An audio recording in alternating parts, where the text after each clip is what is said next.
নিয়ম হলো বিশেষ কমিটির রিপোর্টে যেখানে যেখানে নোট অফ ডিসেন্ট দেয়া হয়েছে সেই বিলগুলো আমরা আজকে থেকে আনা শুরু করছি। কালকের মধ্যে তো আমাদের বিলগুলো সম্পর্কে সব ফয়সলা করতে হবে।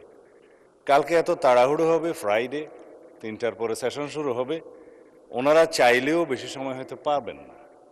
আজকে যে সমস্ত বিষয়ে নোট অফ ডিসেন্ট ওনারা দিয়েছেন সেই বিলগুলোর উপরে বিধি মোতাবেক উত্থাপনের পরে আপনি আপত্তি উত্থাপনকারীদের মধ্য থেকে একজনকে ফ্লোর দিয়েছেন, 3 গুণ সময় দিয়েছেন, ভবিষ্যতেও দিবেন, অসুবিধা নাই। আমরা এখানে খুব সবাই আলোচনা করেই সব কিছু ফেসলা করতে চাই। এর পরের স্টেজে ওনারা ইচ্ছা করলে সেকেন্ড রিডিংয়ের সংশোধনী আনতে পারতেন, আপনাকে নোটিশ দিতে পারত, সেই হিসেবে আবার সংশোধনীর সময় আলাপ করতে পারতেন।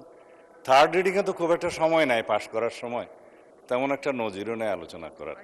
এই স্টেজগুলো আমি আশা করি আমার বিরোধী দলীয় বন্ধুরা একটু এক্সপ্লোর করবেন, যে আপনারা আলোচনা করতে চাইলে রুলস অফ প্রসিজিওর অনুসারে আপনারা গেলে যথেষ্ট সময় আজকে পাবেন, কালকে তো খুব তাড়াহুড়ো হবে। তো সুতরাং মাননীয় বিরোধী দলীয় নেতা এই যে 3 গুণ সময় চেয়েছেন, একজন বক্তৃতা দিবে 6 মিনিট, দেন মাননীয় স্পিকার।